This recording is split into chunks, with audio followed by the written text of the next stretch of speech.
Perkenalkan, nama saya Roisatul Amanah dari kelas D3 Manajemen Pemasaran dengan NIM 2018 ingin mempresentasikan hasil tugas saya dengan materi teori perilaku konsumen, mata kuliah perilaku konsumen. Berikut penjelasan presentasi dari saya, silakan disimak. Teori Perilaku Konsumen oleh Roisatul Amanah, D3 Manajemen Pemasaran semester 4, STIE IEU Yogyakarta. Yang pertama adalah definisi perilaku konsumen. Perilaku konsumen merupakan suatu proses yang berkaitan erat dengan proses pembelian. Pada saat itu, konsumen melakukan aktivitas-aktivitas seperti melakukan pencarian, penelitian, dan pengevaluasian produk. Perilaku konsumen merupakan hal-hal yang mendasari konsumen untuk membuat keputusan pembelian. Jadi intinya, perilaku konsumen itu merupakan sebuah proses yang harus dilalui oleh seseorang atau organisasi, mulai dari mencari pembelian, penggunaan, evaluasi, serta membuang produk atau layanan yang telah dikonsumsi untuk memenuhi kebutuhan hidup sehari-hari. Nah, aktivitas ini akan ditunjukkan ke dalam beberapa fase, dari fase pra-pembelian hingga ke fase pasca pembelian. Untuk yang pertama adalah fase pra-pembelian. Sebelum melakukan kegiatan berbelanja, konsumen akan mencari informasi tentang produk yang ingin mereka beli. Misalnya seperti produk kosmetik dan juga makanan. Tahap kedua adalah tahap pembelian.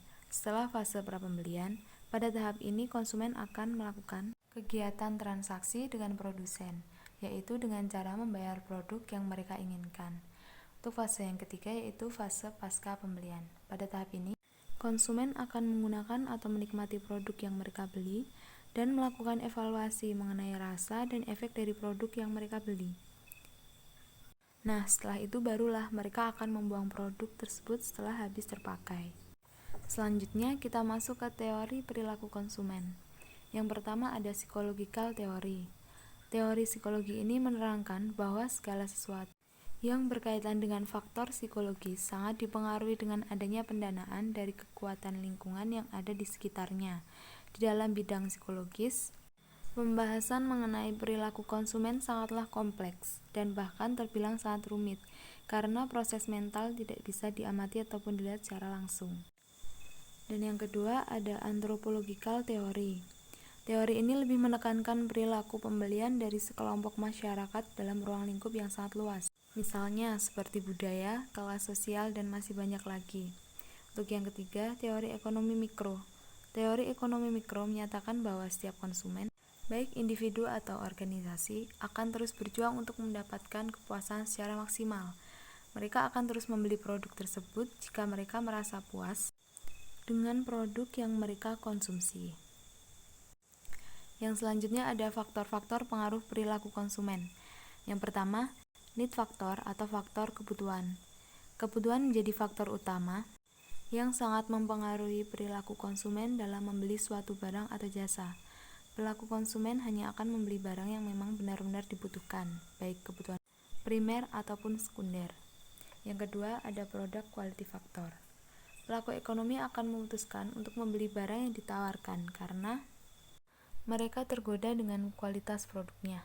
Jadi, jika mereka tertarik dengan produk yang mereka pikir memiliki kualitas tinggi, maka mereka tidak akan ragu membelinya. Dan yang ketiga ada price factor atau faktor harga. Harga juga merupakan salah satu faktor yang sangat penting bagi para pelaku ekonomi untuk dipertimbangkan, karena mereka menganggap bahwa harga akan menjadi parameter yang sangat penting dan akan memberikan dampak yang sangat signifikan terhadap konsumen ketika mereka akan membeli produk atau jasa. Dan yang keempat ada promotion factor atau faktor promosi. Tidak dapat disangkal bahwa iklan atau promosi yang menarik mampu menghipnotis para konsumennya. Jadi sudah tidak heran jika banyak produk yang selalu mencoba untuk memaksimalkan penjualan demi mendapatkan banyak konsumen. Dan yang terakhir ada environmental factor atau faktor lingkungan. Lingkungan juga merupakan salah satu faktor yang sangat berpengaruh, dikarenakan beberapa orang akan mengubah gaya hidup dan kebutuhan mereka karena pengaruh dari lingkungan atau tempat-tempat mereka tinggal. Sekian presentasi dari saya. Terima kasih. Nah, sekian presentasi dari saya. Mohon maaf apabila dalam penyampaian materi terdapat salah kata dan kurangnya materi yang saya sampaikan. Semoga bermanfaat bagi kita semua. Billahi taufik wal hidayah. Wassalamualaikum warahmatullahi wabarakatuh.